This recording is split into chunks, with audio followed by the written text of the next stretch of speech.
یہی وہ بات ہے جو ایک بہت بڑا سوال ہے. مثال کے طور پہ رام کمار صاحب اور ان کی بیوی سیتا صاحبہ جو ہیں ان کو اللہ تعالیٰ ہدایت دے دیتا ہے اور وہ مسلمان ہو جاتے ہیں. اب مسئلہ کیا ہے, آپ کا قانون یعنی سندھ اسمبلی کا یہ بل یہ کہتا ہے کہ ان کا 15 سال کا جو لڑکا ہے جس کا نام راجیش ہے وہ یہ چاہتا ہے کہ میں مسلمان ہو جاؤں, لیکن سندھ اسمبلی کا جو بل ہے وہ ان کو مسلمان نہیں ہونے دیتا. میرا سوال یہ ہے صاحب کہ وہ 15 سال کا بچہ جس کو اللہ تعالیٰ نے ہدایت دے دی ہے, جس کے دل میں اللہ کی طرف سے ہدایت ودیت کر دی گئی ہے, اگر آپ اس کو 3 سال تک اس کو اسٹے کرنا پڑے گا یا 2 سال تک یا جو بھی اس کی عمر ہے, تو اس کا مطلب یہ کہ اگر اس دوران وہ مر جاتا ہے تو بروز محشر جب وہ پیش ہوگا نا صاحب, تو وہ پیپلز پارٹی کے رہنماؤں کا گریبان پکڑ کے یہ کہے گا اللہ کی بارگاہ میں کہ یا اللہ میں تو مسلمان ہونا چاہتا تھا, لیکن سید مراد علی شاہ صاحب کی جو کیبنٹ تھی اس نے جو بل پیش کیا تھا اس بل کے مطابق مجھے مسلمان نہیں ہونے دیا گیا. اور دوسری بات سمجھ لیں آپ, اس بل کے اندر جو سب سے بڑا فلا ہے وہ کیا ہے کہ 18 سال سے اوپر کا شخص جو ہے جو کہ غیر مسلم ہے وہ اگر دین اسلام قبول کرنا چاہتا ہے تو آپ کو پتا ہے اس کے لیے معاملہ کیا ہے,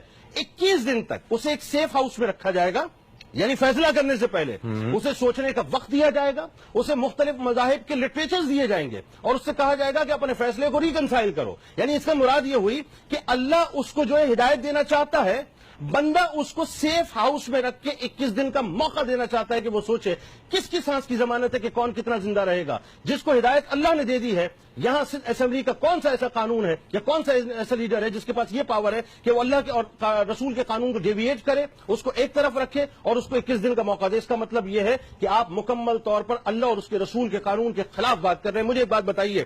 اسلامی جمہوریہ پاکستان آپ اسے کہتے ہیں فہیم بھائی, جی اسلام کے نام پر اس کی بنیاد رکھی گئی ہے, اسٹیٹ کا مذہب جو ہے دین اسلام ہے. یہ کیسی عجیب سی بات ہے کہ پاکستان ایک اسلامی ملک ہے,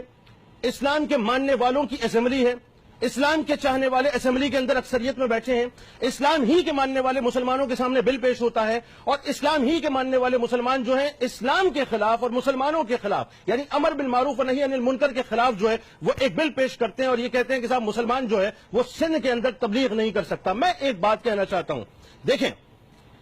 اقلیتوں کا جہاں تک تعلق ہے میں ان کے ساتھ ہوں, میں کھڑا ہوں ان کے ساتھ, جہاں جس فورم پہ میری ضرورت ہوگی میں کھڑا ہوں گا. میں مانتا ہوں کہ صاحب 1000 کے قریب بچیاں جو ہیں اسٹیٹسٹکس کے مطابق جبری طور پر اندرون سندھ کے اندر جو ہے وہ کنورٹ کی جاتی ہیں. یہ انتہائی سفاکانہ کام ہے, وحشیانہ کام ہے, درندگی ہے یہ بلکہ میں یوں کہوں کہ عقیدوں کے حوالے سے یہ دہشت گردی ہے بنیادی طور پہ. لیکن صاحب اس کا مطلب یہ نہیں ہے,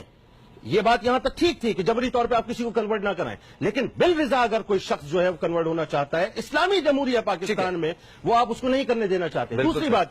دوسری بات یہ ہے دنیا میں بڑی بڑی سیکولر اسٹیٹس موجود ہیں, سیکولر ممالک موجود ہیں. امریکہ نے آج تک پابندی نہیں لگائی صاحب, اس طرح کا کوئی بل پیش نہیں کیا. وہاں تو فریڈم آف اسپیچ ہے. کیا وہاں جبرن مسلمان کیا جاتا ہے لوگوں کو یا جبرن ہونا نہ ہونا ایک الگ موضوع ہے, لیکن وہاں پر کم از کم قدغن بھی نہیں لگائی جاتی کہ آپ تبلیغ نہ کریں. ہاں صحیح. یعنی دیکھیں نا, بات یہ ہے کہ بھارت کی ہم بات کرتے ہیں, کتنی بڑی سیکولر اسٹیٹ ہے, کتنا بڑا سیکولر ملک ہے, لیکن وہاں پر اس قسم کی کوئی قدغن نہیں ہے. لگی تو کہاں لگی, آگ اپنے ہی دامن میں اپنے ہی گھر پہ لگی. میرا ماننا یہ ہے, میرا کہنا یہ ہے صاحب, بلاول بھٹو زرداری صاحب, مراد علی شاہ صاحب, بہت مزے سے آپ دیوالی منانے کے لیے گئے تھے نا, جائیے ہندو برادری کو آپ سپورٹ کیجئے. ووٹوں کا معاملہ ہے نا, آپ کو ووٹ چاہیے, آپ ووٹوں کے لیے سارا کام کر رہے ہیں, آپ اور کچھ نہیں کر رہے. آپ کو ہندو برادری کی بنیادی طور پہ جو سپورٹ چاہیے, آپ نے دیوالی منائی, آپ نے جا کر وہاں پر آرتیاں جو ہیں وہ اتاری, آپ نے وہاں پہ جا کے پوجا پاٹ کی. میں یہ کہتا ہوں صاحب یہ کرنے کی بجائے اگر آپ ہندو برادری کے بنیادی مسائل کی طرف آ جاتے نا, وہ بہت اہم بات ہوتی فہیم بھائی. یعنی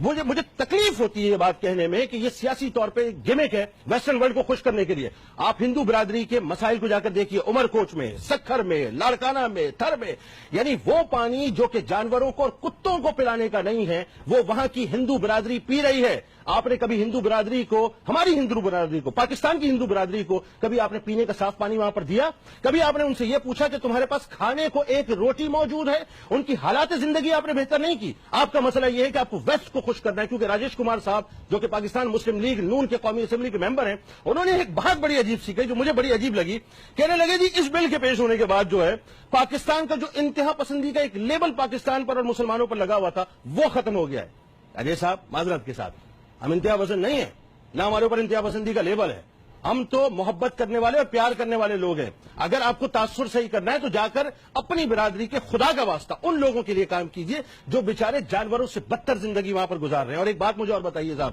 فہیم بھائی, میں اور آپ, ہمارے پاس تو صاحب ایک ہی پیمانہ ہے.